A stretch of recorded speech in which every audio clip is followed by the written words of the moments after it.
In this new video, we're going to delve into the topic of using data extension functions. This is what provides immense power to the realm of personalization, as through these data extension structures, you can effectively create a relational framework behind each user, customer, or record you have as mentioned by Marketing Cloud within Mail Studio. You can create related tables containing purchase history, access data, connections to related products, and a multitude of extended data that you can access through these functions. This enables capabilities like recovering abandoned shopping carts, managing a customer's purchase history, and personalizing newsletters based on the topics or themes subscribers want to receive. The potential and applications of these functions are virtually limitless. Regarding the functions used for querying data, there are functions specifically designed for interacting with or modifying data within data extensions. However, these are primarily used in emails, although there are instances where data updates can occur as well. It's highly probable that data is inserted or updated in tables. For example, when it comes to data querying, there are two main functions. There's also a variant known as LookupRows, but let's focus on the two primary ones. The first one is quite straightforward and efficient to use. It's called Lookup. With Lookup, you provide a data extension and an identifying value of the record, and you request it to return a specific field from that record. On the other hand, LookupRows can return either a row or multiple rows based on the provided criteria. This function returns all the fields within those rows in the data extension. Therefore, if you need to query a large amount of data, such as a list of products in an abandoned cart scenario, you would typically use LookupRows. This is because you might require more than one row or potentially more fields, like the product name, link, and price, for example. Regarding the lookup function, which is identified here in the upper right corner, its structure is quite simple. The function name is lookup, and it can take up to 4 parameters. The first parameter is the data extension where the value you want to retrieve is located. The second parameter is the name of the column from which you want to retrieve that value. The third parameter is the column that uniquely identifies the subscriber or record in the data extension. Lastly, there's an optional fourth parameter that allows you to specify a default value if the lookup doesn't find a match. In the example provided below, you can see how the lookup function is used. In this case, it's retrieving the name of a person based on a given email from a table called customers. This scenario could occur if the sending data extension only contains email addresses, and you have a master table, customers, with additional details like names, addresses, and preferred stores. The master table would have a unique identifier, such as the email address, and you want to retrieve other details based on that identifier. This is a specific use case of the lookup function where you're retrieving a single value. If you need to retrieve multiple values from the same record, the other function mentioned would be more suitable. In this slide, we can see the usage of LookupRows.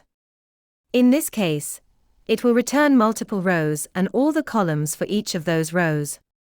The first parameter of this function is the data extension from which we want to retrieve these records. Parameter 2 is the name of the field by which we're searching, and parameter 3 is the value we're looking for in that field.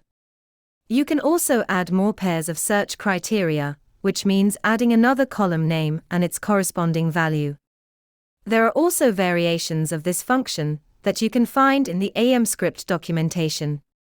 One variant orders the results by a specific field, and another considers sensitivity in the search, meaning it's case sensitive, and doesn't match any character. In the example provided, we are retrieving information about the sports preferences of subscribers when sending an email. The data is stored in a data extension named Subscriber Sports. Using the subscriber key, we retrieve the list of sports preferences. If it returns more than 0 rows, we loop through all the rows and build a concatenated text to print later. There's also an example of using the substring function to remove trailing commas and extra spaces. This involves using a substring function and subtract to remove the last two characters. This ensures that the last sport is not followed by a comma in the concatenated text. This is a way to make the formatting correct before printing the results. In summary, the LookupRows function is used to retrieve multiple rows based on specific search criteria and provides flexibility for creating personalized content, like the example of sports preferences for subscribers mentioned. To carry out these examples, we have created a small data extension. This data extension contains sample values and fields such as first name, last name, email, which is used as a primary key to ensure uniqueness, gender, and an additional field named subscription. Here is a summary of the fields present in this data extension. First name, last name, email, primary key, gender, subscription. This data extension serves as the source from which we retrieve and manipulate data using AMPscript functions for various examples. The code we used is defined here. On one side, we have a search value. This value corresponds to the data extension in which we will perform the lookup. Here, we utilize two lookup functions. In this case, it's worth mentioning that we could also use the LookupRows function when dealing with two fields. Instead of making two consecutive calls to the data extension, LookupRows could be used.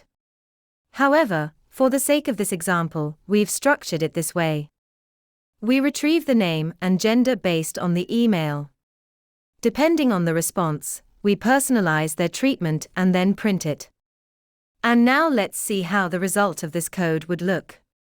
Here we can observe how it retrieved the name and printed the treatment. This is the example of using lookup. We have modified the email to display another user, Michael, and we will see how it would personalize the treatment for him. This illustrates the usage of lookup.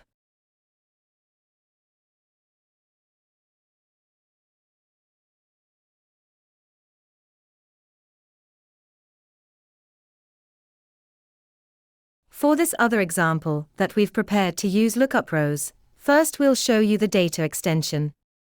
It's a data extension representing an abandoned cart scenario, and we've filled in details for a single subscriber or customer, which is the same one we used earlier, Michael Davis. We've included a few products and created 3 columns for demonstration purposes. These columns are email, which is what we'll use to retrieve the information about the abandoned products, and price for each of those products. Now, let's take a look at the code to retrieve and print this information. And to conclude with the examples, let's now go through an example using LookupRows. As we see here, on one side we're going to search for the same user we used before for personalization. There's a related table to the subscribers table, which is the abandoned cart table. We'll search using the email as a reference. Then, to complete the example, we'll generate a discount code using a random function, showing you the usage of the random function as well.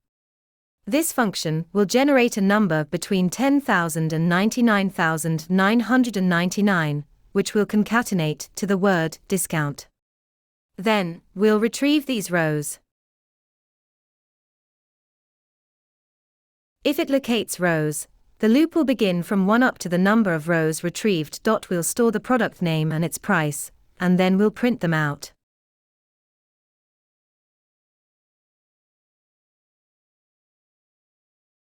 And to see the result, we execute our URL as usual, and here we have the outcome. We've retrieved from that table, where for each item that has been abandoned, the user's email is linked to all the products they left behind on their last website visit. Additionally, there's the discount code provided for making a purchase with a special offer. With this, we've concluded all the examples related to data extension data retrieval functions. If you want to delve deeper, there are also methods for inserting records into data extensions or updating any fields. You can explore all of this in the documentation we've linked in previous videos and experiment. Ultimately, it's about testing and addressing needs as they arise, while further delving into this programming language that undoubtedly enables you to create much more personalized and effective communications. By the way, we'd like to mention that we have a comprehensive AMPscript manual for marketing available, and it's completely free. We invite you to download it from the URL mentioned here. This manual serves as a valuable companion to all these videos. And finally, thank you very much for engaging with our content. We appreciate your interest. Until the next video.